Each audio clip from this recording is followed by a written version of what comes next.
선생님, 저 가점이요 32점 늘어났어요. 아니 무슨 말이에요? 어떻게 가점이 한순간에? 지금 여러분 이렇게 보시면 청약 가점은 무주택자 기간이 32점, 부양가족 점수가 35점, 그리고 저축 가입 기간으로 17점, 총 84점이 만점입니다. 그런데 저희 수강생분이 갑자기 32점이 생겼다라는 거예요.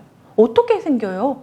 이거는 시간, 아니 부양가족? 갑자기? 말이 안 되잖아요. 그게 말이 됩니다.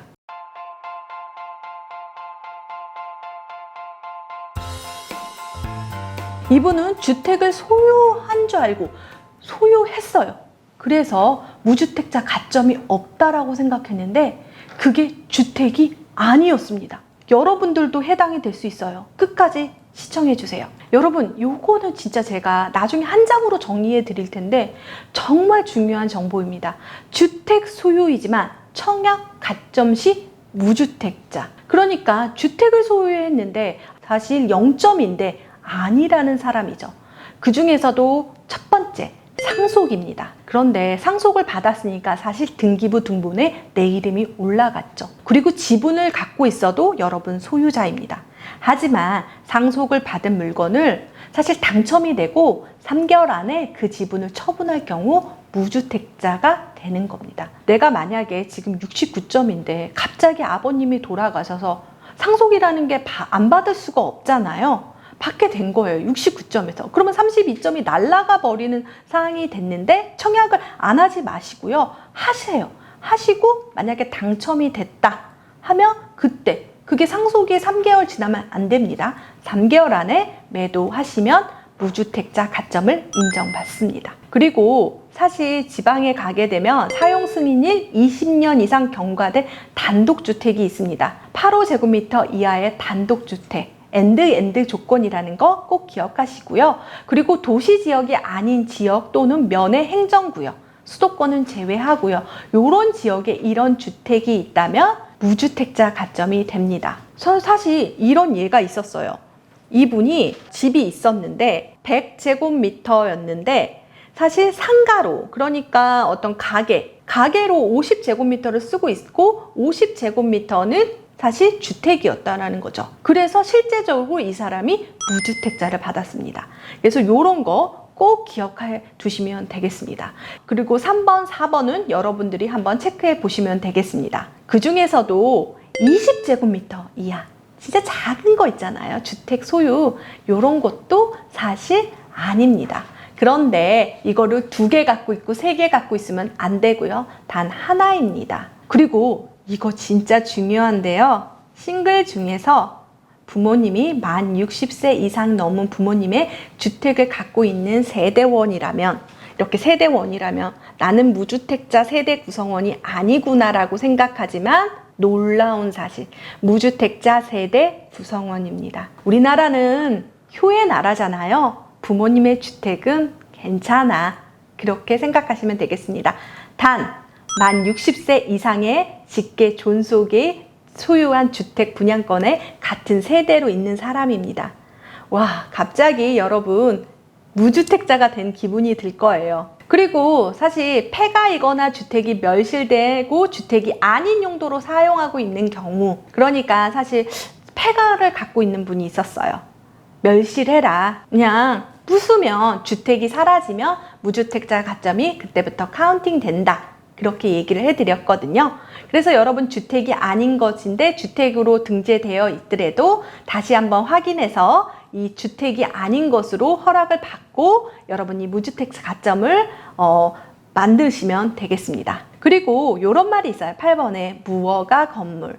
허가를 받지 않는 물건인데요. 그것은 바로 시유지나 국유지 땅에 자기 땅이 아닌 곳에 건물을 짓고 살아요. 우리나라는 이렇게 건물을 지었 것을 부시거나 너 나가 이렇게 할 수가 없어요. 그래서 무허가 건물이라는 게 있는데요. 그 무허가 건물은 사실 주택이 아닙니다. 그래서 사실 요거는 꿀팁인데요. 재개발에서 입주권 중에서 무허가 건물을 사면 무주택자 가점이 유지된다는 거죠. 주택이 신축이 될 수 있는 입주권을 갖고 있는데 무주택자 가점을 갖고 있는다? 껌 먹고 알 먹고. 그리고 제일 중요한 소형 저가주택입니다. 소형 저가주택은 정리를 하자면 전용 면적 60제곱미터 이하입니다. 아까 20제곱미터는 괜찮죠? 그렇지만 60제곱미터 이하이고요. 그 다음에 수도권은 공시지가 1억 3천만 원 이하. 그 다음에 수도권 외에는 8천만 원 이하의 주택을 갖고 있는 경우에는 무주택자 가점이 있는 거죠. 그래서 실제 아까 수강생 중에 32점 생긴 분이요. 그분이 바로 소형 저가주택을 갖고 있었습니다. 여러분, 소형 저가주택, 주택이라고 생각했지만 아니었다라는 거죠. 하지만 여러분, 여기서 헷갈리시면 안 돼요. 여기서 주택이지만 세금하고 대출은 다릅니다. 여기는 청약만 얘기하는 거예요. 여러분 헷갈리시면 안 돼요. 청약. 그래서 제가 이렇게 많이 물어보고 많이 실수한 6가지를 알려드리겠습니다. 주택인데 청약 시 주택이 아닌 것.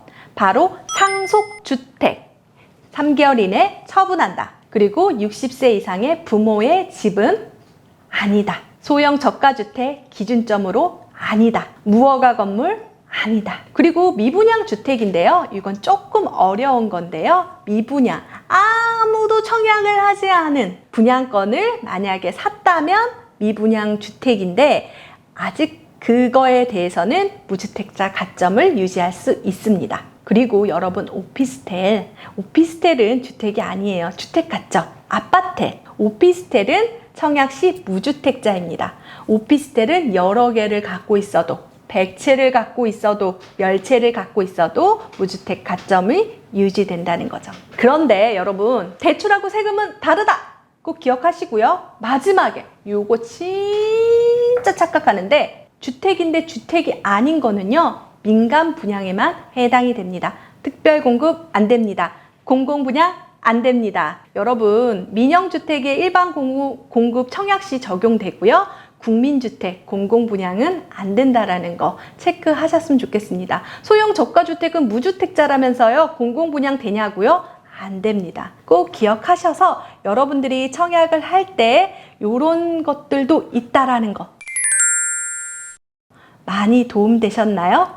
도움되셨다면 구독, 좋아요, 알림 설정 부탁드리겠습니다. 감사합니다.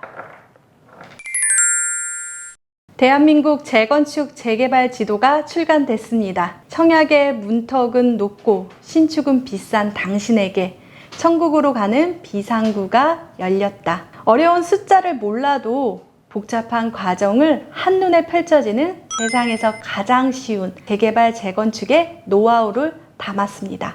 이 책을 사시게 되면 초판 한정 특별 부록을 받을 수 있습니다. 바로 책 뒤에 있는데요. 부동산 빅데이터 IMF가 찍어주는 미래의 새 아파트 리스트도 같이 증정됩니다. 쉽다, 심플하다, 재미있다. 어려운 숫자를 몰라도 복잡한 과정이 한눈에 펼쳐지는 세상에서 제일 쉬운 재건축, 재개발의 핵심 노하우를 담았습니다. 온라인 4대 서점과 오프라인 서점에서 만나볼 수 있습니다.